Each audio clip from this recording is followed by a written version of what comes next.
Pag may paresan, unang-una makikita ang riders dahil isa na nga yata ang pares sa paboritong pagkain ng mga riders ngayon. Dahil bukod sa malasa ay talaga namang abot kaya lalo na kung nagtitipid ka. Kaya eto, isi-share ko sa inyo ang isa sa paborito kong paresan sa may sukat Paranaque.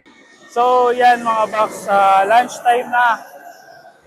Time check mga ayan, 12:30 dito na ako inabutan ng tanghalian kasi bumabiyahe nga ako ngayon. So syempre tanghalian, kakain tayo.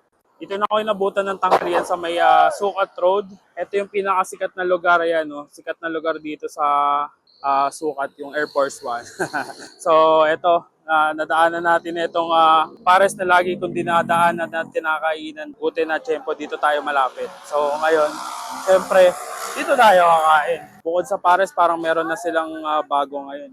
Kaya, teka, tanong natin kung ano yung mga pares na tinitinda nila. Kasi daming tao, grabe. Boss, magandang tanghali, bossing. Gandang tanghali rin. Boss, ano ba yung mga pares natin? Anong meron ngayon dyan? Pares, balat, bahay guya, Bahay guya. pata, Bahay guya, ano yung bahay guya? laman loob, Ayan, so ayan yung bahay guya. Tapos pata. pata. Ayan, yung pata. Magkano yung ganyan yung pata, kuya? 90.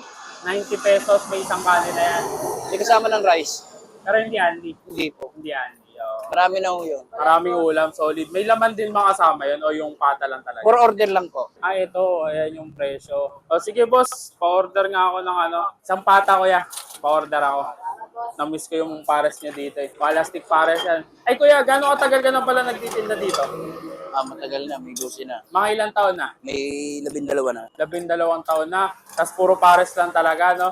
Oo. Anong oras ka nagtitinda? Kasi 24 hours ko. 24 hours ngayon, 24 hours na talaga.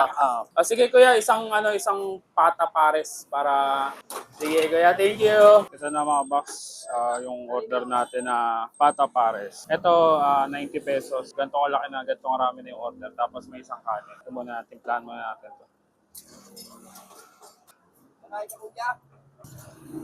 And so guys, ito yung isa sa legendary na plastic pares dito sa Sukat. Sukat Road guys, dito sa Paranaque.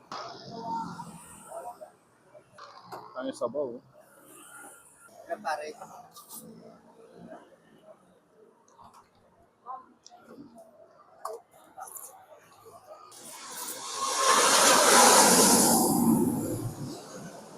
Sarap, panalo.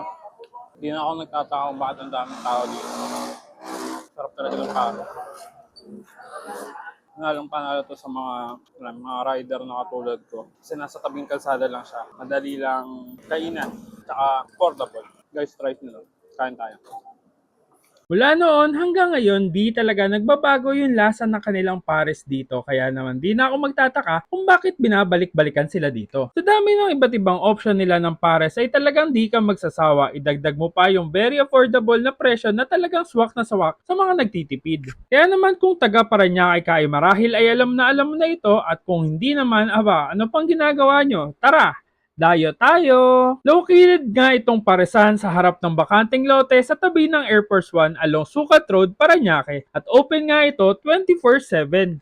Isang mabilisang vlog lang ulit sa paresan na madalas kong madaanan at naging paborito kong paresan dito sa Paranaque. Salamat sa panonood at kita-kit sa susunod kong dadayuhin kung saan may masarap, mura at kakaibang kainan.